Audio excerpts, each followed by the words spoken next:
Thousands of working families in South Florida are struggling to make ends meet, unsure of where their next meal will come from. We take a closer look at the growing issue of food insecurity, how it's become a critical public health issue, and ways local organizations are helping to find solutions.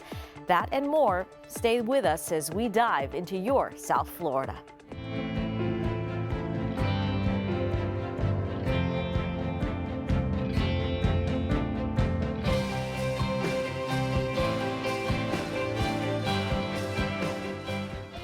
Hello and welcome to your South Florida. I'm Sandra Victorova filling in for Pam Giganti. More than 2 million people are facing hunger in Florida. Of them, more than 660,000 are children. They're what is known as food insecure.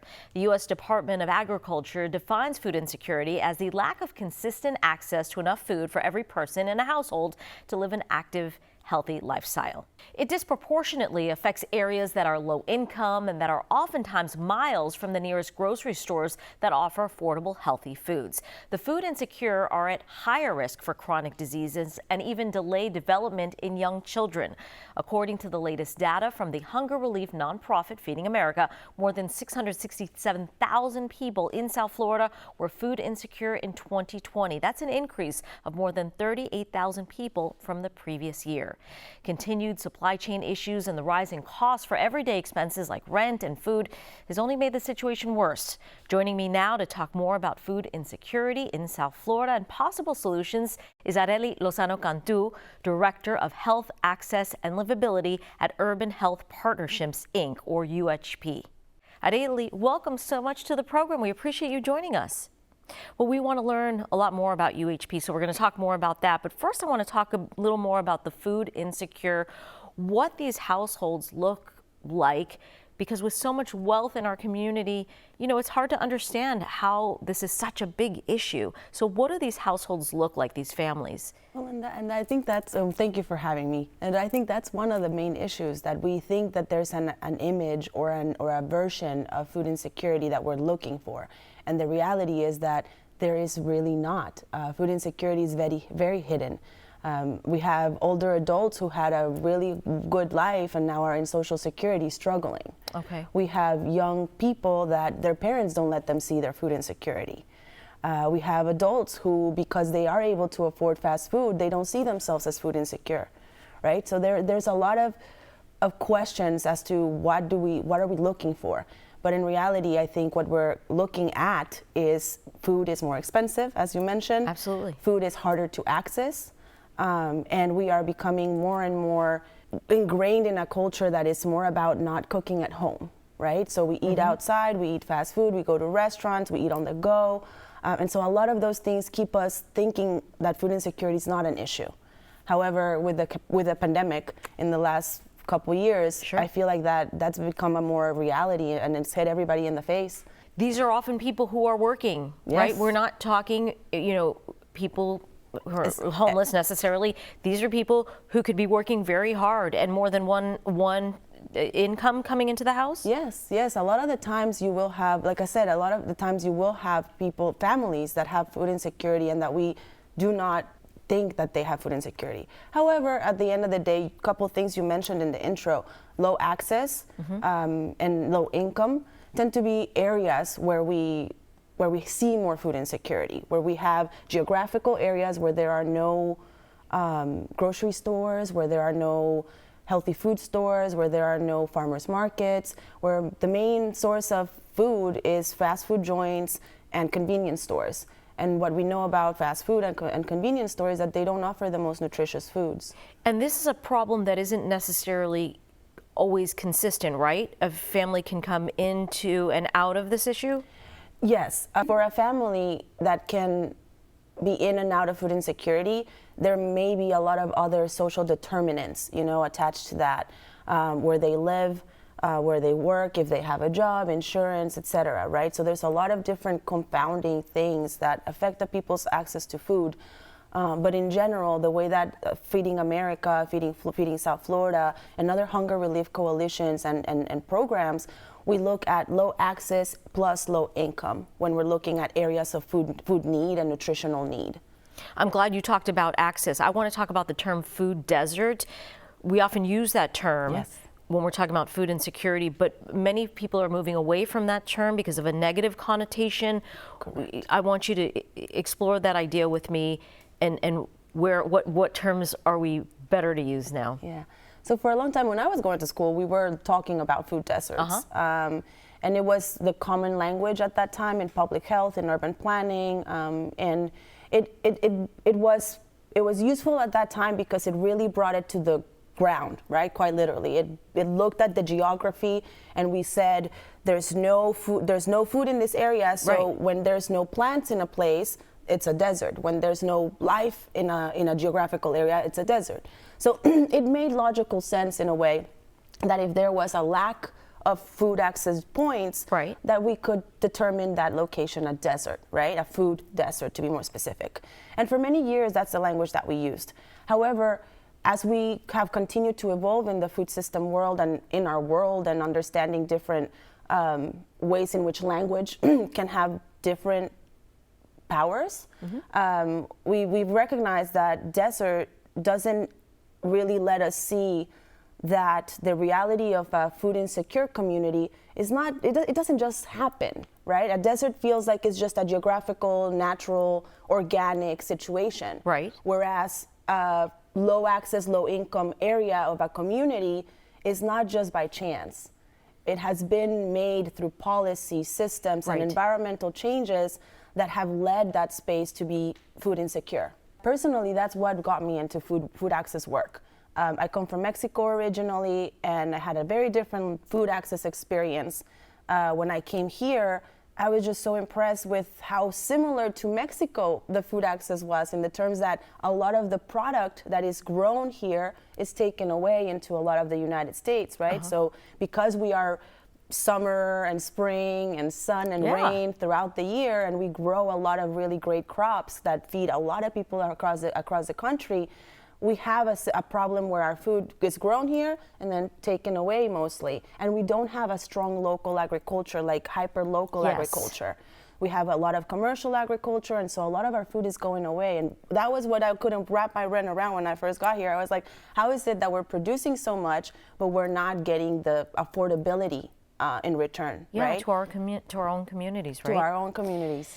I want to talk about solutions. So let's talk about the work of UHP. How does its mission address food insecurity? So Urban Health Partnerships is an organization dedicated to co-designing and investing into communities, working with communities to co-design sustainable change, right? Overall, we are looking at public health and social determinants of health in a holistic way, but we have identified 5 main areas that lead us to our goal of building a culture of health equity. And one of those is food access security and justice, which is one of the ones that leads me to this work. We also have work around healthy streets and public spaces. We also have work around age-friendly communities for longevity, building a culture of health equity, and community-led, community-driven leadership. So with all those 5 initiatives, we look for opportunities to work with communities. And throughout a long period, we don't like to just come in and out to do a small project and leave.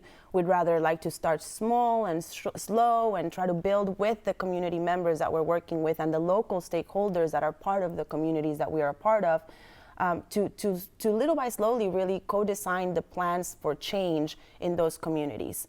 And through that, we can build policy change, coordination and collaboration, collective impact work that can then help more partnerships develop to support the goals of each of our initiatives. And in particular, for food access, we look at so many different community members and stakeholders that are either food insecure or working across the food system, or just local business owners interested in health. And so we have a wide, diverse range of folks that we work with, and we're really dedicated to co-designing those changes with the communities that we work with. Obviously, there's not one solution to this problem, and I know a lot of folks are talking about the importance of urban farming. How important is that as part of the solution here? I personally think that it is one of the bigger areas of our solution. When we see examples like the pandemic, where our supply chain just fails us, right? Where we don't have, where the trucks are not coming in, where the food is lost somewhere else or it's spoiled on the way. And then we live in a state that has hurricanes and activities that sometimes can detriment the flow of the chain, right? So thinking like that, I think that in particular for South Florida and for our state, growing food locally, urban agriculture, local agriculture is super important. Because more than in any other place, I really do think, because when we think that our gross product is always leaving us and we don't have, and if things can't come to us from other places, if you think about it, how do we get our stuff, right? So if we had more community gardens, more community service agriculture, horticulture at schools, I think that that element really does bring resilience, right? And I think that that's what we're trying to build in the state in South Florida. It really is important that we think of how do we stay in this place to be able to thrive, even if we live in the most affluent areas, right? So that's when food insecurity hits us all. Adelie, thank you so much. We're going to have so much more about this topic and on UHP on our social media. Adelie, thank you so much for joining us. We appreciate it. Thank you so much. Thank you for being here. Well, as the largest agricultural facility in Broward County, the Urban Farming Institute serves as an urban farm, market warehouse, resources center, and community garden. They're on a mission to teach everyone how to grow and prepare nutritious food while building stronger communities. Where does our food come from? It was a real question that we had in our office 12 years ago, actually. And it was a serious concern because we had people very interested in how food was produced, where does it come from. The Urban Farming Institute really is a platform for as many growing technologies and capabilities as we can fit on this piece of land that the city of Oakland Park allows us to use. When we first started this idea, we thought it was going to be a lot of fun. It was going to be, gee whiz, it's going to be barbecue and beer on a Saturday afternoon and everybody's going to show up and, you know, it'll be just a big deal. Well, we found that that was not the case. The people that were coming to us were, where does my food come from? How do I grow it? How do I grow it more effectively? I have limitations. I have a balcony. My mobility is not quite what it needs to be. Can you help me out? And that led us then to building 65 raised bed gardens, and as well as elevated gardens for people who have mobility issues and people then who have no issues at all and just want to learn how to garden. And every Saturday we do a talk at 10, which is a free, open to the public class on techniques of gardening. So today is gardening by the numbers. What is the economic advantage of growing food in an urban setting, and can you do it successfully? We're really fortunate today to have Sally Smoller here from Formosa School of the Arts. Say hello to Sally. Urban Farming Institute has helped me in many ways. So I'm the librarian at Formosa School of the Arts. I also have a garden club. In my garden club, we have 9 raised beds. And I teach the children from seed to harvest how to grow and enjoy healthy, nutritious produce. But when I come here, I know everything I'm learning is true, tested, there's no guesswork involved, and I know that the products that I buy here are better than anything I can get in the big box stores. So I buy my seeds here, I buy my supplements here, I buy my soils here, and I just know that everything's going to work out just, you know, the way it should. It's really an important sort of thing to realize that there are resources available locally where high quality nutritious food can be found below the cost of what you're going to find in your favorite shopping location. And why not reach out and take advantage and understand that this is something that for sure you can do. Our training here is free. Today we'll have a student with us, Vicki Abraham, who's finishing her graduate program, and we'll have Chef Pat Quinn, who cooks for some of the NFL guys.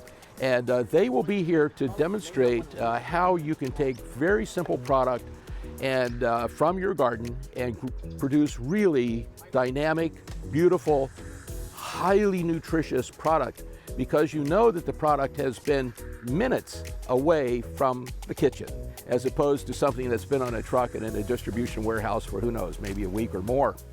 So while we like the fun and frolic of growing, we understand that there is also an academic requirement that comes along with being able to reinforce the fun.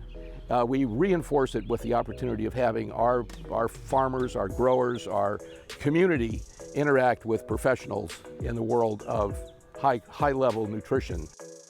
Hi, my name is Vicki Abraham. I'm a graduate student dietitian at the Dr. Karan C. Patel College of Osteopathic Medicine, Master of Science in Nutrition. It's something that my program developed a relationship with UFI, Urban Farming Institute, as they are hosting as a preceptor. So last semester, I was able to intern here and develop recipe cards, work with the community-supported agriculture, and do many more things here at the garden. And one thing that I strongly believe in is that food is medicine, and I see that strongly practiced here at Urban Farming Institute. So that's one of the reasons why I keep coming back. I also am a master's student with NSU, and we bring in other research students from NSU to different environmental programs here. We're going to be starting up an orchid project, and then we're also doing an oyster project, which is part of my master's program with NSU. Without UFI and the property and infrastructure we have available, it'd be difficult for research students to start the process because it's very time consuming to collect all the materials and equipment, and this allows for us to have a nice space to conduct that research.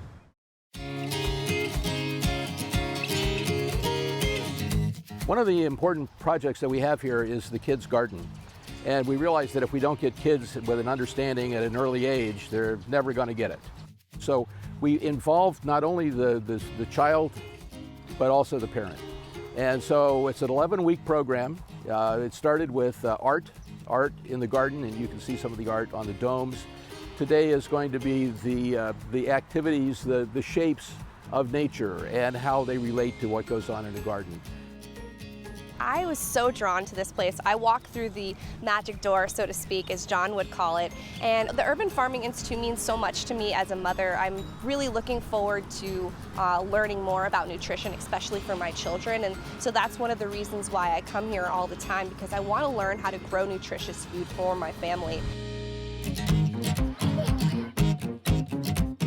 Now, as people come in here, they really learn about how to reduce their footprint, and that is so important these days because we know our climate is changing, and it's really important for people to learn how easy it is to make small changes in their everyday life, from growing nutritious food, from using the right things in their garden so it doesn't harm our environment and our ocean, and those small changes can have a really big impact. So we start locally with our community, but we have wide-ranging impacts globally. We want to branch out. We want to be able to take what we do here and move it into backyards so that people have, though they may never come here, they still have the resources available to them that we practice and develop here at the Urban Farming Institute.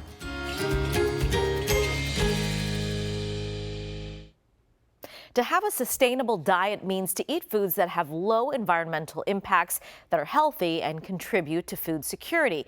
Corinne Mariposa, director and founder of Miami Seed Share, has distributed seeds freely to the community since 2019. Every month, she teaches a variety of workshops on stem cutting, medicinal plants, and heirloom garden seeds. She forages for all the seeds she distributes and works with schools, public parks, and libraries to ensure that everyone has free access to the seeds, plants, and knowledge to live sustainably.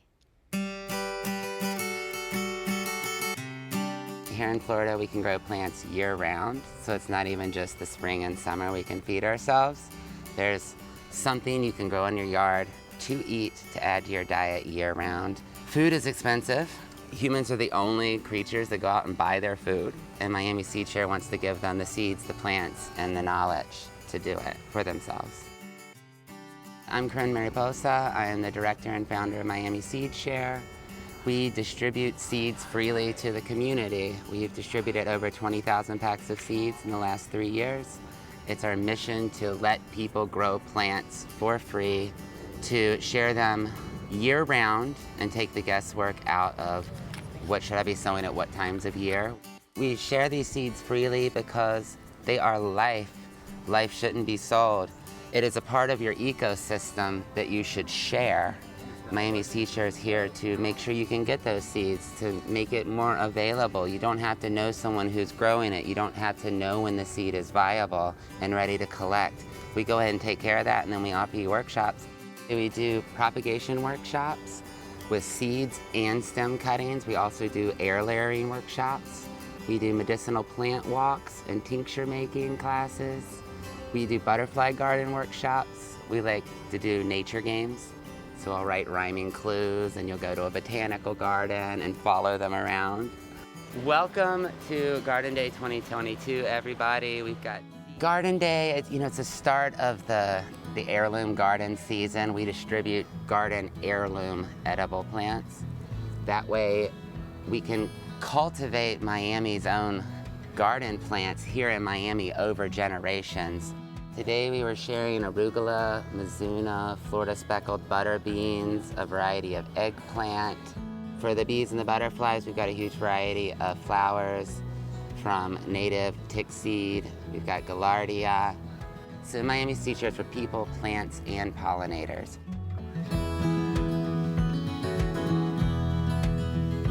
We're up for collaborations with public libraries for any events they want to do, or garden buildings, public schools, other nonprofit organizations. We've got seed spots all around town and always looking to open new ones. Currently we have a seed spot at Brockway Memorial Library at Miami Shores, at Miami Beach Botanical Garden on South Beach. We also work with the schools, so every year, 20 to 30 teachers, I give them plants and seeds for their school. I'll go to schools to help them scout their garden location.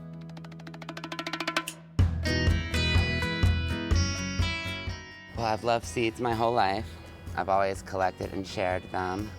Growing up in the South, for a trans girl, it wasn't super easy. When I got here, I was able to share my knowledge on a level that wasn't really possible in Virginia or North Carolina. It's really important to me to be zero waste and zero carbon, and that Miami Seed Share and the good work that we do isn't doing harm in another way. It is a big job to supply seeds to all of Miami. I'll bike 8,000 miles a year for Miami Seed Share, collecting seeds, doing workshops all over town. It is a little bit extreme, perhaps. I personally don't have a zero carbon footprint, but Miami Seed Share does. I really want people to come and learn and to come and get their seeds. So please just contact us when you're ready to grow. Come to a plant propagation workshop. Sow some seeds with us. Let us learn about what your growing conditions are, and we can recommend plants for you to grow. For local educator and nature advocate Anuela Alexander, gardening is in her blood. Born from a Haitian family rooted in farming, Anuela is now cultivating a community of future gardeners through her organization, A Green Community in Palm Beach County. Here's South Florida PBS intern reporter Annalise Iraola with more. Growing your own garden from the ground up might seem intimidating even as an adult, but one local educator and nature advocate is proving anyone can do it. Today, we're catching up with Anuela Alexander at Rohi's Readery, where she teaches gardening to young children every month.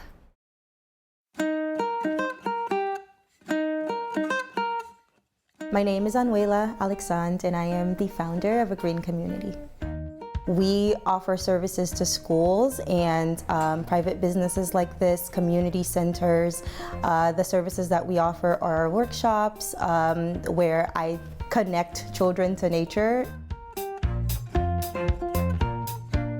I am from a tiny, tiny little village in Haiti. I come from a family of farming on both my father's side and my mother's side, and they are still there farming to this day. So that love of nature, I think, was nourished from a really, really young age, and I carried that with me throughout the time that I came here. The program that I teach is really to encourage them to be curious, really, about where food comes from, about planting their own things at home, learning from the land. I think people see plants grow and they think that's all it is, but really there's so much more to it. You know, you can learn math in the garden, you can learn science in the garden, you can read in the garden, you can learn to be cooperative and, you know, work together in the garden, and we incorporate all of that in our garden science program.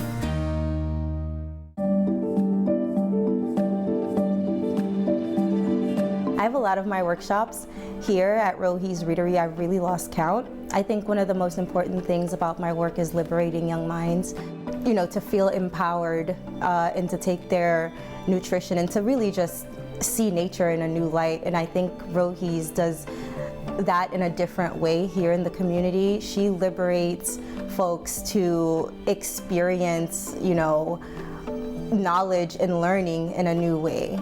It's revolutionary, and in a way, something about my work is very revolutionary.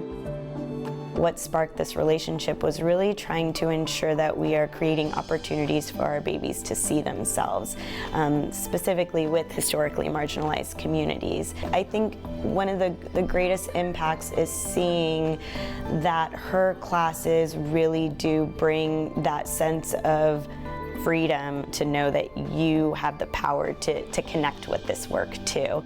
When we know that nature in a green community is really all about those original ties to Mother Earth, and so being able to show that everyone can have accessibility to this is really powerful.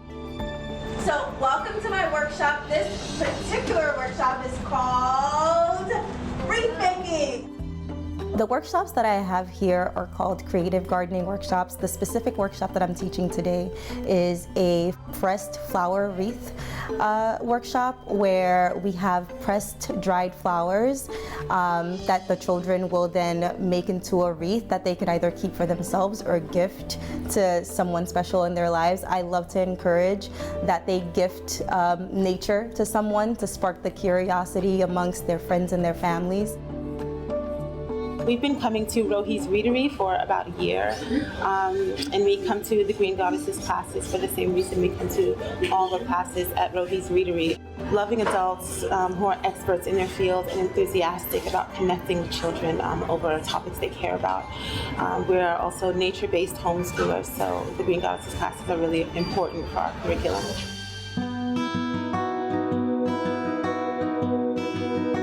We also are learning about pollinators. Because we're working with flowers, I feel like they just go hand in hand. You can't really talk about flowers without talking about pollinators.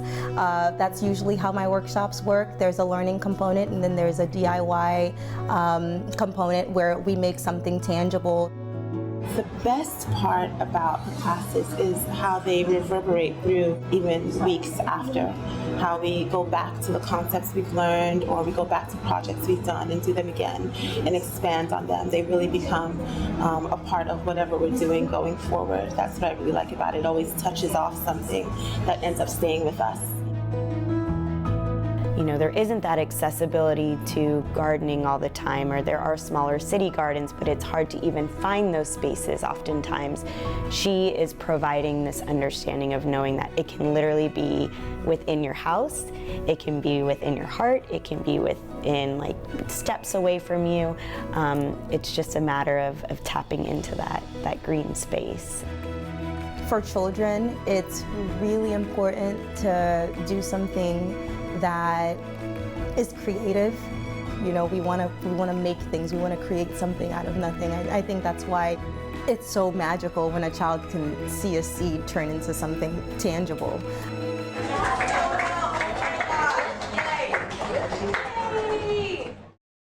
Through her work right here in Palm Beach County, Anuela is cultivating a community of future gardeners by promoting sustainability through agriculture. Her presence on social media and her dedication to sustainable gardening will make any doubts you had about starting your own garden wilt away. And we'll have more on all the organizations featured on today's program on our social media at YourSouthFL. I'm Sandra Victorova. Thank you for watching.